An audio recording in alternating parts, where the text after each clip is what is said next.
تتصل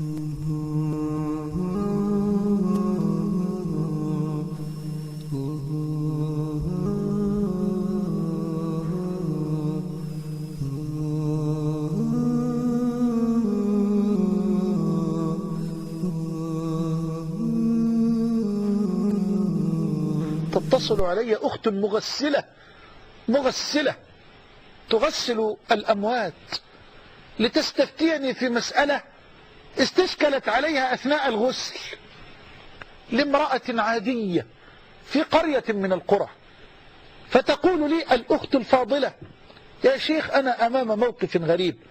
تفضل يا أختي.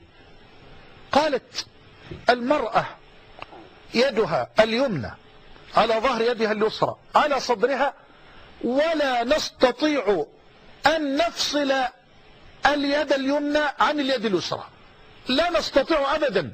قلت: سبحان الله، سلي أهلها يا أختاه، كيف ماتت؟ قالت لي: ماتت وهي قائمة تصلي، يدها على صدرها، ماتت وهي قائمة تقرأ ما يسر الله لها من القرآن.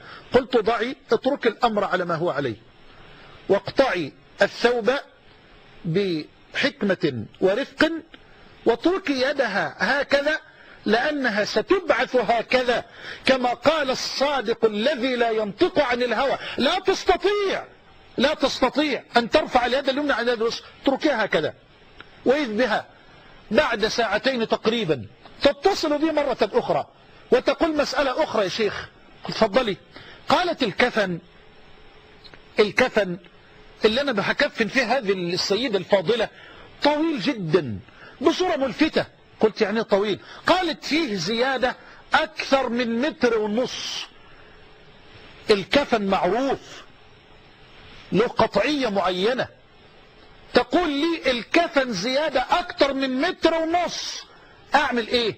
قلت: سبحان الله، اسألي أهلها كده تاني، اديني أي حد من الأسرة. قالت: أنا سألتهم. فردت أخت هذه السيدة المتوفية الفاضلة أو المتوفاة، قالت: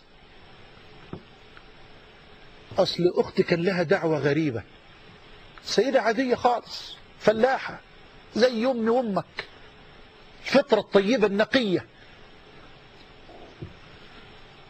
فبتقول: كانت أختي دي لها دعوة غريبة، تدعو الله عز وجل في كل صلاة تقريبا. فقلت لها: إيه الدعوة دي؟ قالت: كانت تقول: اللهم استرني، اللهم استرني، اللهم استرني، واجعل كفني زيادة. زيادة؟ تيجي الزيادة بالحجم ده؟ واجعل كفني انت فكرت في الكفن؟ انا فكرت في الكفن؟ انشغلت بالقضية دي، انشغلت بقضية الكفن والقبر. مش ممكن. انظر إلى صفاء ونقاء الفطرة، إنما الأعمال بالخواتيم. شايف الصور المشرقة الجميلة دي؟